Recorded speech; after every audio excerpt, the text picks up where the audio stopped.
Hey guys, I hope all is well. I just wanted to give you an update on some questions that we've been asked at EB3.Work, as well as processing times for the EB3 visa process. Today is Sunday, April 21st, 2024. So let's get into it. Let me reduce my picture right there. So on EB3.Work, if you go to the 2024 EB3 jobs list, you'll see the current openings that we have. The job duties are listed. These are all of the positions that we have at EB3.Work are entry level. And so there are generally no minimum requirements. Sometimes you'll see that the job duties will be sort of descriptive. And so, and if there is a requirements like a high school diploma or 6 months of work experience, that will be listed in the position. So these two are just about full. The cleaner technicians and Dairy Queen crew members in Wyoming, these will be probably removed and filled this week. We have crew members in Georgia and Alaska currently open, and then fast food team members in Louisiana opening shortly. So let me just answer some of the questions that we get. One common question is, I'm outside the U.S., can I still qualify for the EB3 visa? The answer is yes. You don't have to be in the U.S., you don't have to be outside the U.S., it doesn't matter. During the last stage, if you're in the U.S. in status, like on H-2B or F-1, for example, then we'll do adjustment of status for your last step. If you're outside the U.S., then we'll do consular processing. So either one is fine. Another question we get is, what are the requirements for the position? Do I qualify? The answer is almost always yes. These are the positions that we have, as I stated previously, usually do not have any minimum requirements. And so you just need to be willing to learn and work hard. Now, these are pretty competitive positions. For example, if you're a crew member and you don't have any restaurant experience or fast food experience, that's fine. You'll want to probably highlight how your customer service or problem-solving abilities, what experience you've had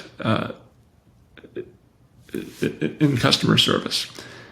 Now, on your resume, if you're applying for a crew member position, you want to highlight things that a crew member employer will be looking for. So, can you work under fast-paced, stressful situations?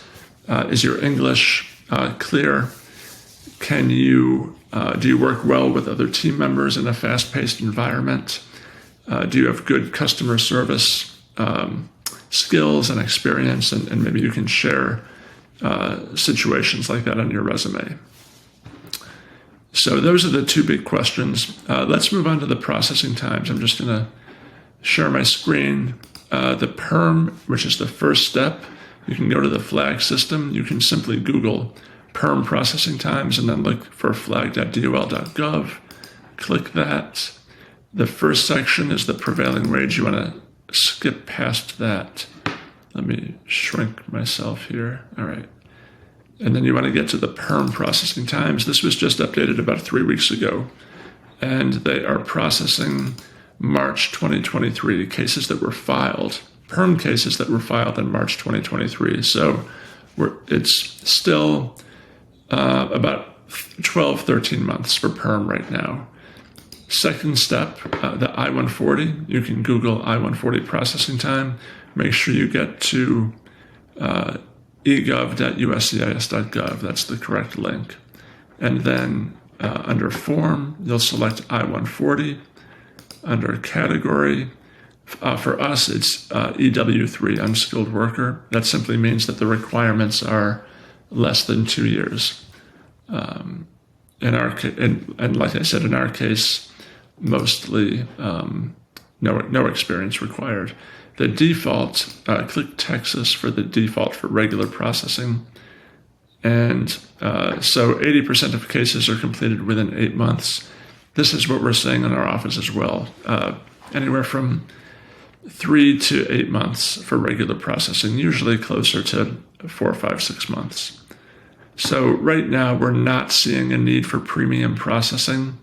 If that changes, we will certainly advise. And when I say if that changes, I mean if you'll benefit by getting your green card faster, then we'll certainly either suggest or require premium processing. The final step, the visa bulletin, this tells us when we can file the third and final step, which is either adjustment of status or consular processing. You can just Google visa bulletin, and then the link you want is travel.state.gov. Just click that. You can always, sometimes the upcoming is not available. If it is available, click that. And this is for May. So you'll scroll down. The first is the family section. Scroll down to employment. Employment-based preferences is what you want to see. And there are 2 tables. They're pretty much the same.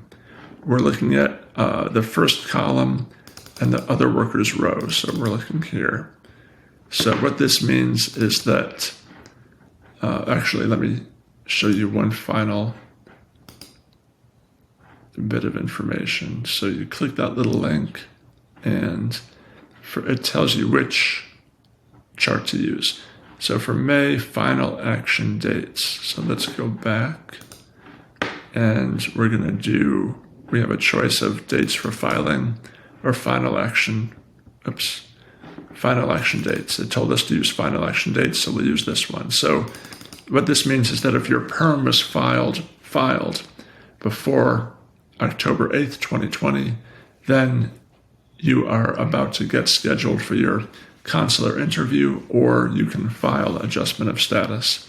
And with that adjustment of status, you can also file for a temporary work and travel permit. Hopefully these will move up quickly. We're doing everything we can to speak to our elected representatives and let them know the urgency and the importance of improving processing times for people that are going through the legal immigration process. This should really be highlighted and supported compared to people that are going through other means like crossing the border without authorization. So that is a run through of the processing times. Feel free to leave a comment below. We'd love for you to subscribe to this channel. We try to put out a value-added video every week, and reach out to us at EB3.Work if you have any questions. Thanks again, and see you soon.